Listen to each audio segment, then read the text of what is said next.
Pada video kali ini, kita masih membahas mengenai perbandingan senilai. Ayo kita berlatih 5.4. Menyelesaikan masalah perbandingan senilai pada peta dan model. Materi kelas 7 semester 2. Dan latihan soal ini diambil dari buku matematika kurikulum 2013. Soal nomor yang pertama, sebuah peta berskala 1 berbanding 10 juta. Jarak kota Jambi dan Palembang pada peta jaraknya 2,4 cm. Seorang sopir bis berangkat dari kota Jambi menuju kota Palembang dengan kecepatan rata-rata 80 km per jam. Selama perjalanannya, ia berhenti istirahat sebanyak 1 kali selama 30 menit. Ia tiba di kota Palembang pukul 10.30 IB. Nah, pertanyaan A, berapakah jam bis itu di perjalanan? Bagian B, pukul berapa supir bis itu berangkat dari kota Jambi? Nah, kita masuk ke pembahasan soalnya. Nah, sebelum kita melangkah lebih lanjut, kita perlu tahu apa sih yang diketahui dari soal itu. Nah, kalau kita lihat, yang diketahui dari soal itu, skala sama dengan 1 berbanding 10 juta. Nah, yang kedua, jarak pada peta sama dengan 2,4 cm, yang ini ya. Kemudian yang ketiga, kecepatan sama dengan 80 km per jam. Nah, kemudian syaratnya berhenti selama 30 menit dan sampai tujuan pada pukul 10.30 WIB. Nah, kalau yang diketahui sudah, kita lihat apa yang ditanyakan dari soal. Nah, yang ditanyakan ada 2. Yang pertama itu berapa jam bis itu di perjalanan, dan yang kedua, pukul berapa supir bis itu berangkat dari kota Jambi. Penyelesaiannya. Nah, teman-teman perlu ketahui rumus ini. Ini tentunya tidak asing ya.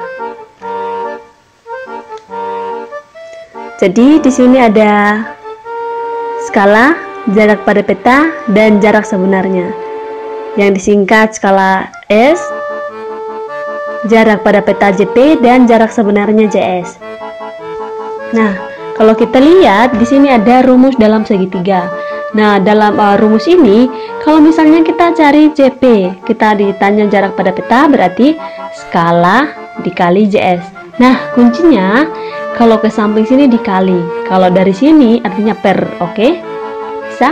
Nah, kalau misalnya JP berarti skala dikali jarak sebenarnya. Kalau yang ditanya skala berarti JP per JS.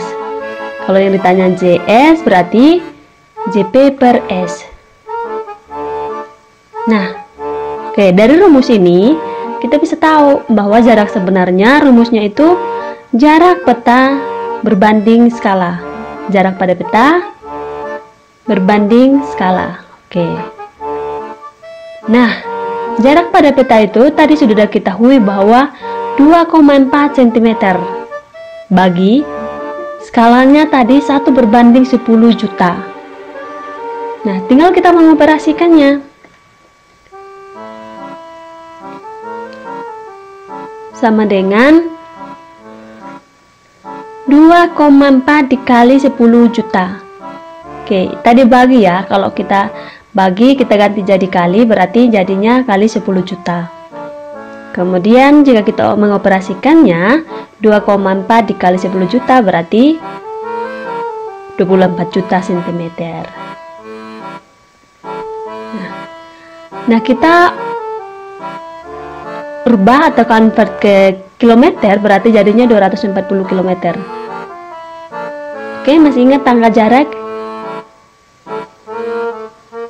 Nah, kalau dari kilometer ke sentimeter kan turun 5 tangga kan. Nah, berarti dibagi 100.000. Oke, makanya sisa 240 km. Nah, perhatikan jarak ini, rumus ini. Rumus ini adalah waktu tempuh. Nah, sama halnya dengan rumus ini juga. Ini juga berlaku rumus segitiga. Jadi ada jarak, C ini jarak, K ini kecepatan, dan W ini waktu. Kalau yang ditanyakan jarak, berarti rumusnya K dikali W. Kalau ditanyakan kecepatan, berarti jarak per waktu. Kalau yang ditanyakan waktu, berarti jarak per kecepatan. Nah, yang ditanya waktu tempuh sama dengan jarak waktu, berarti jarak tempuh per kecepatan. Oke, sama dengan jarak tempuh kita sudah ketahui di sini 240 km. Dibagi kecepatannya 80 km per jam. Satuannya sama ya. Kilo sama-sama kilometer. Oke. Maka itu kilometer per kilometer kan 1. Nah, 240 bagi 80 sama dengan 3. Berarti waktu tempuh itu 3 jam. Nah, jadi kita bisa menarik kesimpulan bahwa bis di perjalanan selama 3 jam. Soal bagian B. Nah, sampai pada pukul 10.30 WIB. Sehingga waktu berangkatnya sama dengan waktu sampai dikurangi lama perjalanan tambah istirahat. Ditambah waktu istirahat ya. Nah, waktu sampai itu jam setengah 11 atau 10.30 WIB. Nah, lama perjalanan itu 3 jam. Dan waktu istirahatnya 30 menit. Oke. Sama dengan jika kita mengoperasikannya adalah pukul 07.00. Oke, nah, jadi bis itu berangkat pada pukul 07.00 atau pukul 7 pagi. Soal nomor 2. UNESCO telah memutuskan bahwa Taman Nasional Komodo menjadi situs warisan dunia sejak tahun 1991. Nah, gambar pada peta Taman Nasional Komodo. Taman Nasional ini terdiri atas 3 pulau besar, Pulau Komodo, Pulau Rinca, dan Pulau Padar, serta beberapa pulau kecil. Wilayah daerah Taman Nasional ini 603 km persegi. Dan wilayah totalnya adalah 1.817 km persegi. Jika skala pada peta di atas, ini skala pada peta di atas adalah 1/200.000. Lihat rumus ini. Skala sama dengan jarak pada peta per jarak sebenarnya atau berbanding jarak sebenarnya. Nah, tahu kan rumusnya? Kalau S sama dengan JP per JS, kalau JS sama dengan JP per S.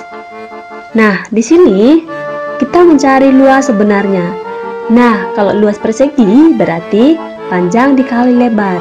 Tapi karena luas sebenarnya, maka panjang sebenarnya dikali lebar sebenarnya.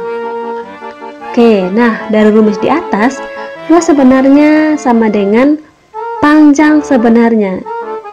Ini CP jarak pada peta per S, berarti panjang pada peta per skala dikali lebar peta per skala.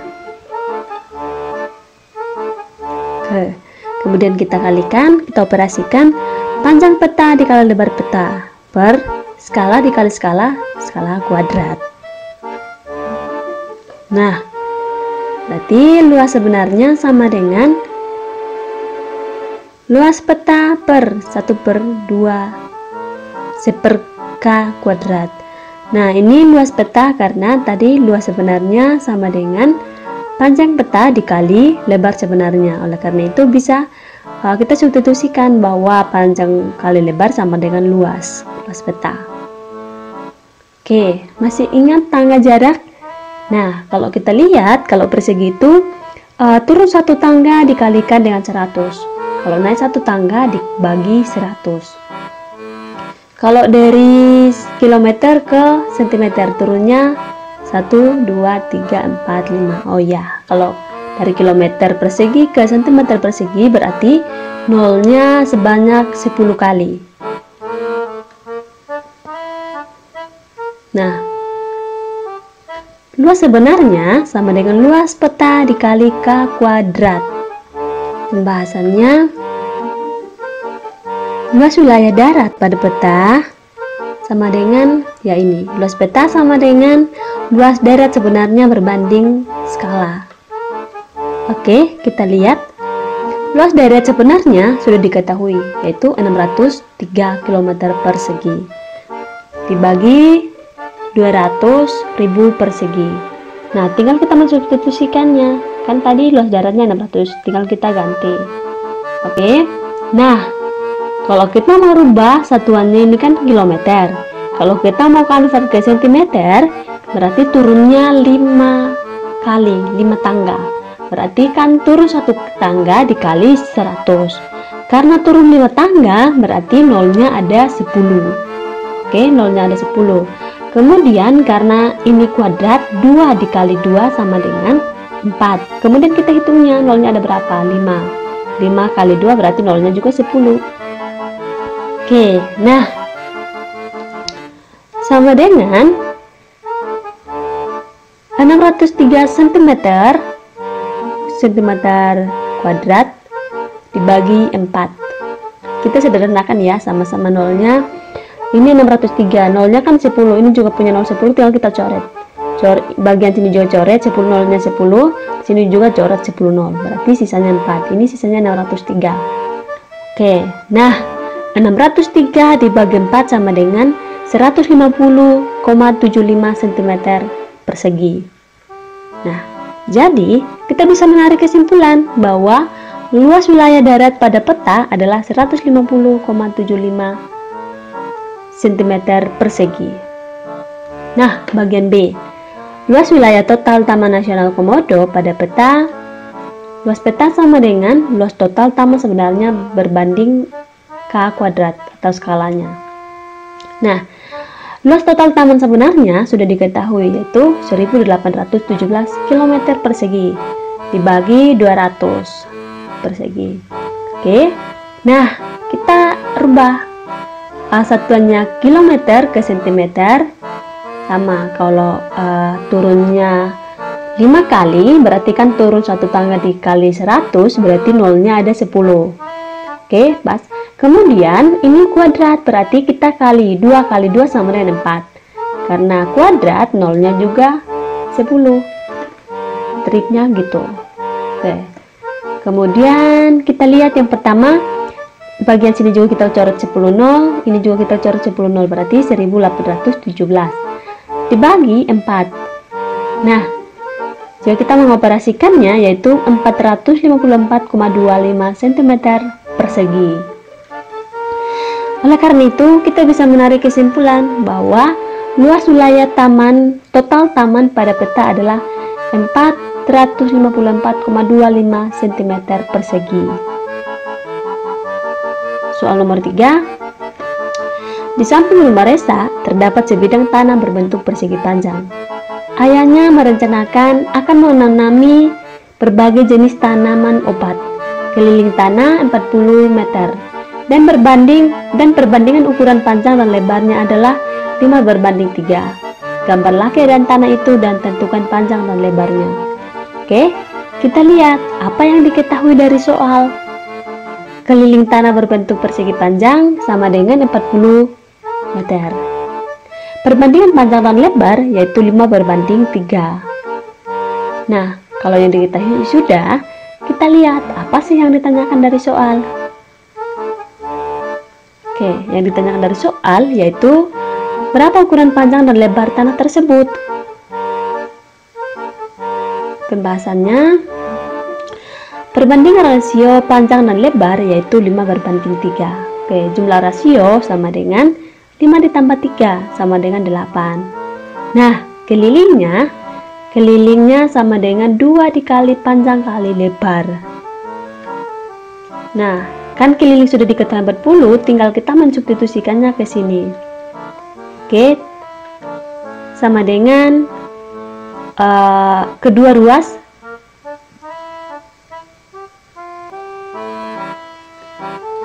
kita bagi dengan 2. 40 bagi 2, 40 dibagi 2, kemudian ruas kanan kita bagi dengan 2. Maka ini 2 dibagi 2 sama dengan 1, berarti tinggal panjang ditambah lebar. Kemudian ini 40 bagi 2 sama dengan 20. Nah, ukuran panjang sama dengan 5/8 kali 20. Oke, maka 5 kali 20 sama dengan 100. 100 bagi 8 sama dengan 12,5 meter. Nah, ukuran lebarnya yaitu 3/8 kali 20. Jika kita mengoperasikannya 7 meter. Nah, bahwa ukuran tanah tersebut adalah 7,5 meter. Nah, soal nomor 4. Iksan memiliki 3 orang anak. Pada suatu hari, ketiga anaknya terkena flu burung. Sampai di rumah sakit diperoleh data bahwa suhu badan ketiga anak itu masing-masing 40 derajat Celcius, 39,5 derajat Celcius, dan 40,6 derajat Celcius. Maaf, ini derajat ya. Nah, ubahlah ketiga suhu badan itu dalam derajat Reaumur dan Fahrenheit. Oke, penyelesaiannya diketahui dari soal, yaitu suhu badan ketiga anak itu masing-masing 40 derajat Celcius, 39,5 derajat Celcius, dan 40,6 derajat Celcius. Nah, yang ditanyakan dari soal adalah mengubah suhu derajat Celcius ke Reaumur dan Fahrenheit. Nah, oke, masih ingat rumus-rumus ini? Kalau dari Celcius yang diketahui derajat Celcius ke Reaumur, berarti rumus ini pakai perbandingan 4/5 Celcius dan seterusnya. Oke, nah suhu anak pertama yaitu 40 derajat Celcius.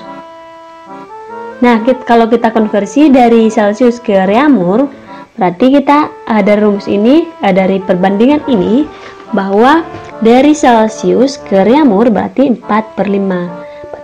Nah, derajat Celcius sudah diketahui yaitu 40. Nah, tinggal kita mengoperasikannya, yaitu 4 dikali 4 16, berarti 160 bagi 5 sama dengan 32 derajat Reaumur. Oke, nah diperoleh suhu dalam derajat Reaumur sebesar 32 derajat Reaumur. Nah, kalau dari Celcius ke Fahrenheit, oke, kita lihat dari sini rumus ini. Kalau dari Fahrenheit berarti kita menggunakan persamaan ini, perbandingan ini. 9/5 Celcius plus 32. Oke, tinggal kita mensubstitusikan derajat Celcius sama dengan 40 derajat tambah 32. Oke, jadi kita mengoperasikan ini sama dengan 104 derajat Fahrenheit. Oke, oleh karena itu kita bisa menarik kesimpulan bahwa suhu dalam derajat Fahrenheit yaitu 104 derajat. Nah, bagian B, suhu anak kedua yaitu 39,5 derajat Celcius. Nah, kita konversi dari Celcius ke Reaumur sama halnya seperti yang tadi, yaitu tinggal kita mensubstitusikan derajat Celcius sama dengan 39,5. Jika kita mengoperasikannya, hasilnya yaitu 31,6 derajat. Nah, derajat apa? Yaitu derajat Reaumur. Jika kita mengkonversi dari Celcius ke Fahrenheit, yaitu menggunakan persamaan ini, ya seperti tadi juga, yaitu 9/5 derajat Celcius, ini derajat Celcius plus 32. Tinggal kita substitusikan, yaitu derajat Celcius yaitu ini 39,5. Nah, jika kita mengoperasikan ini 39,5, jika kita mengoperasikan yaitu 103,1 derajat Fahrenheit. Oke. Ya 39 ya. Kalau kita bulatkan sama halnya juga dengan 40. Nah, bagian C, Suhu anak ketiga 40,6 derajat Celcius. Jika kita mengkonversi dari Celcius ke Reaumur, yaitu sama halnya dengan rumus ini yang di awalnya tadi, 40,6 kali 4/5. Ini yang kita substitusikan ke rumusnya ya. Jadi jika kita mengoperasikannya, hasilnya 32,48 derajat Reaumur. Nah, oleh karena itu kita bisa menarik kesimpulan bahwa suhu dalam derajat Reaumur yaitu 32,48 derajat Reaumur. Nah, jika kita mengkonversi dari Celcius ke Fahrenheit, nah, rumus yang sama juga. Tinggal kita mensubstitusikannya. Derajat Celcius sama dengan 40,6, 6 derajat. Jika kita mengoperasikannya yaitu 105,08 derajat Fahrenheit. Nah, oleh karena itu, kita bisa menarik kesimpulan bahwa suhu dalam derajat Fahrenheit sebesar 105,08 derajat Fahrenheit. Soal nomor 5. Jarak kota A dan B pada peta adalah 5 cm. Peta itu berskala 1 berbanding 1.200.000. Amir 1.200.000. Nah, Amir dengan mengendarai sepeda motor berangkat dari kota A pukul 06.45 menit dengan kecepatan 45 km per jam. Di tengah jalan, Amir berhenti selama 14 jam. Pada pukul berapa Amir tiba di kota B? Oke, kita lihat pembahasannya. Apa sih yang diketahui dari soal? Oke, yang pertama, jarak pada peta yaitu 5 cm. Yang kedua, skala 1 berbanding 1.200.000. Nah, berangkatnya yaitu jam 6:45 menit. Kemudian kecepatannya 45 km per jam. Nah, kalau yang diketahui sudah, kita lihat lagi apa yang ditanyakan dari soal, yaitu pada pukul berapa Amir tiba di kota B. Oke, kita menggunakan rumus yang sama. CP sama dengan skala kali jarak sebenarnya. Jadi rumusnya jangan lupa ya, kalau ditanyakan skala berarti CP per JS. Kalau yang ditanyakan JS berarti jarak pada peta per skala. Soal nomor 5. Nah, langkah pertama kita mencari jarak sebenarnya. Kemudian jarak sebenarnya sama dengan jarak pada peta berbanding skala. Oke, jarak pada peta sudah diketahui yaitu 5 cm. Kemudian skalanya 1 berbanding 1.200.000. Oke, jika kita mengoperasikannya yaitu 5 dikali 1.200.000. Kemudian jika kita mengoperasikannya yaitu 5 kali 12 sama dengan 60. Oke, nolnya ada berapa ya? 245, 50 di belakang angkanya. Berarti sama dengan 6 juta cm. Nah, kalau kita mau convert ke kilometer berarti 60. Kenapa 60? Karena cuma centimeter berarti naik 5 tangga. Naik 5 kali berarti dibagi dengan 100.000. Nah, langkah selanjutnya kita mencari lama perjalanannya.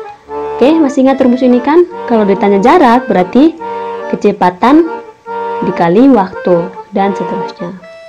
Nah, karena yang ditanyakan waktu berarti jarak per kecepatan. Waktu yang diperlukan yaitu jarak per kecepatan. Nah, jarak sudah diketahui yaitu 60 km dan kecepatannya 45 km per jam. Nah, berarti kita bisa mengoperasikan yaitu 1/3 jam. Oke, nah langkah terakhir kita menghitung waktu sampainya. Pukul tiba sama dengan pukul berangkat ditambah waktu yang diperlukan plus waktu berhentinya. Oke, nah pukul berangkatnya yaitu 0. Pukul 6:45 menit dan waktu yang diperlukan yaitu 1/3 jam dan waktu berhentinya itu 1/4 jam. Nah, pukul 6:45 menit ditambah 01:20 ditambah 15 menit berarti ya ini. Nah, Berarti langkah terakhir menghitung waktu sampai yaitu jam 8:20. Nah, jadi kita bisa menarik kesimpulan bahwa Amir tiba di kota B yaitu pukul 8:20. Soal nomor 6. Jumlah suhu badan Robert dan Dodi 133,2 derajat Fahrenheit. Saat itu Robert dalam keadaan flu, sehingga suhu badannya 39 derajat Celcius. Berapa derajat Celcius suhu badan Dodi? Nah, pembahasannya kita lihat apa sih yang diketahui dari soal, yaitu suhu Robert dan Dodi 133,2 derajat Fahrenheit. Kemudian suhu Robert 39 derajat Celcius. Nah, yang ditanyakan dari soal yaitu suhu badan Dodi. Nah, kita rubah dulu dari Fahrenheit ke Celcius. Masih ingat rumus ini? Kalau dari Fahrenheit ke Celcius, berarti ini kita pakai perbandingan yang ini. 5/9 dikali F kurang 32. Oke. Sama dengan tinggal kita menggunakan perbandingan ini.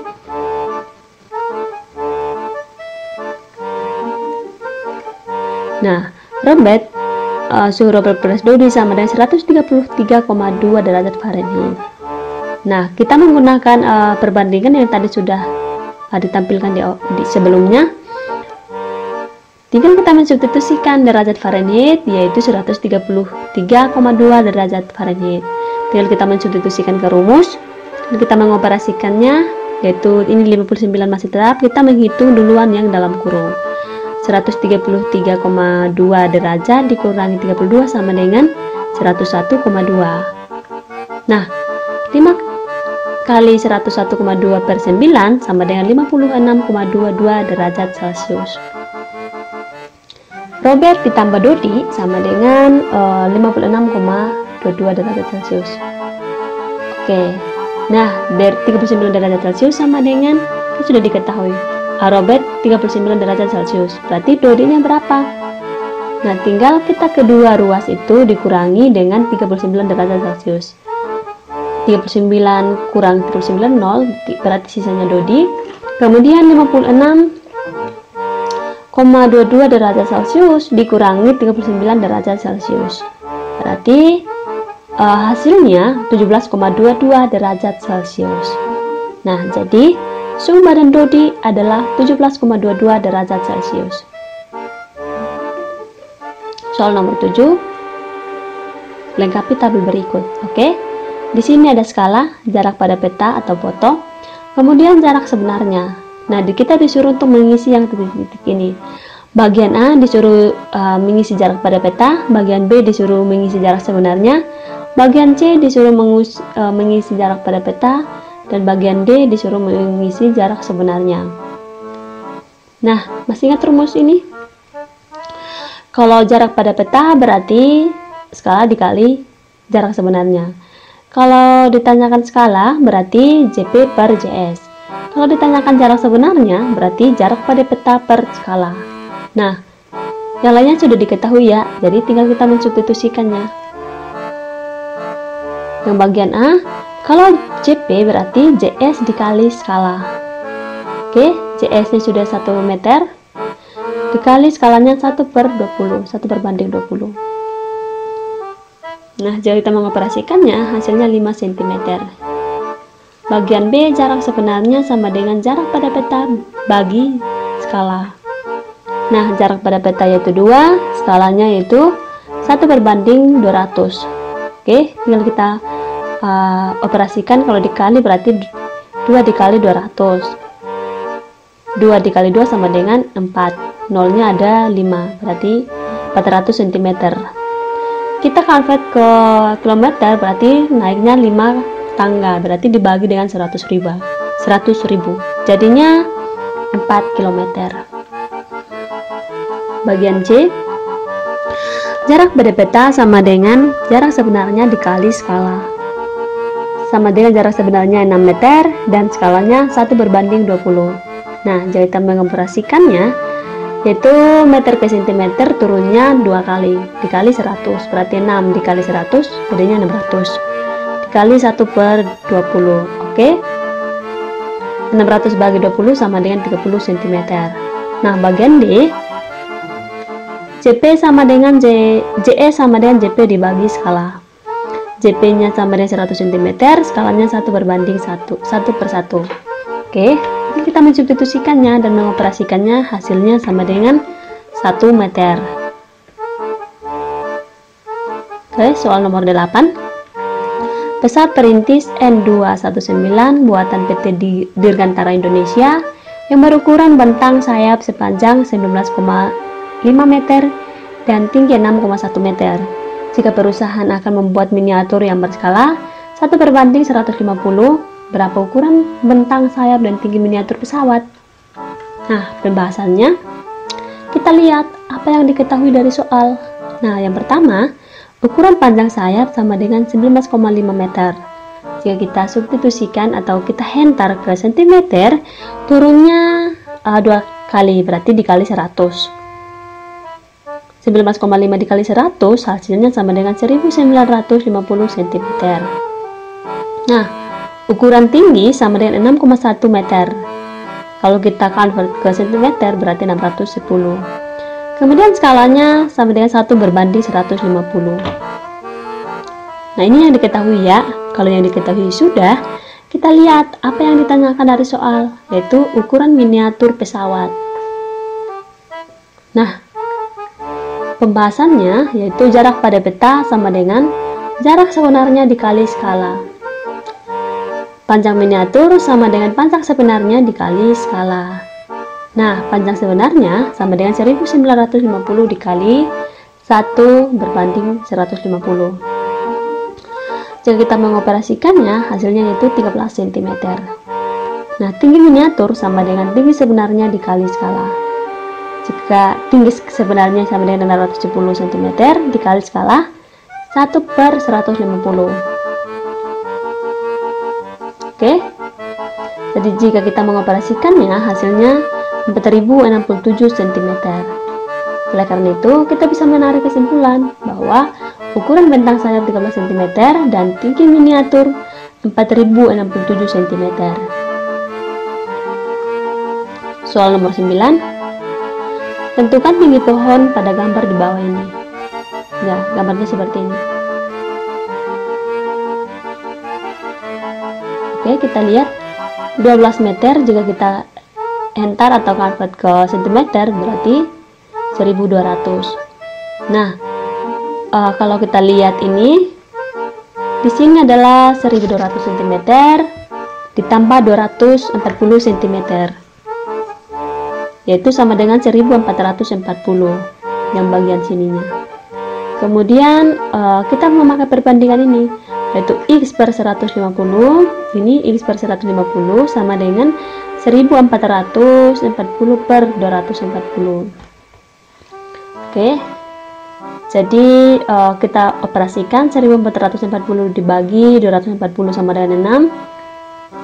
Kemudian kedua ruas itu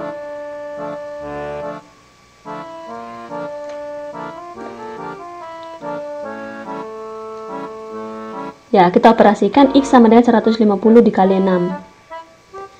150 dikali 6 sama dengan 900 cm. Oke, jadi kita bisa menarik kesimpulan bahwa tinggi pohon tersebut adalah 900 cm atau 9 meter. Soal nomor 10. Komaria sedang mengukur tinggi pohon di halaman sekolah. Dia menggunakan proporsi seperti berikut. Ya, tinggi komaria berbanding panjang bayangan komaria sama dengan tinggi pohon berbanding panjang bayangan pohon. Oke, tinggi komaria 15 kaki, panjang bayangannya 15 inci. Panjang bayangan pohon adalah 12 kaki. Komaria menggunakan perbandingan senilai, yaitu 4 per 15 sama dengan tinggi pohon per 12. Namun perbandingan senilai tersebut menghasilkan tinggi pohon yang lebih pendek dari tinggi komaria. Jelaskan kesalahan yang dilakukan komaria. Itu dalam ada catatan 1 kaki, yaitu mendekati 30,48 cm dan 1 inci mendekati 2,54 cm. Oke, jadi kemungkinan kesalahan yang dilakukan Komaria adalah dia belum menyamakan satuannya, sehingga menyebabkan tinggi pohon lebih pendek dari tinggi Komaria. Nah, seharusnya Komaria menyamakan terlebih dahulu satuannya.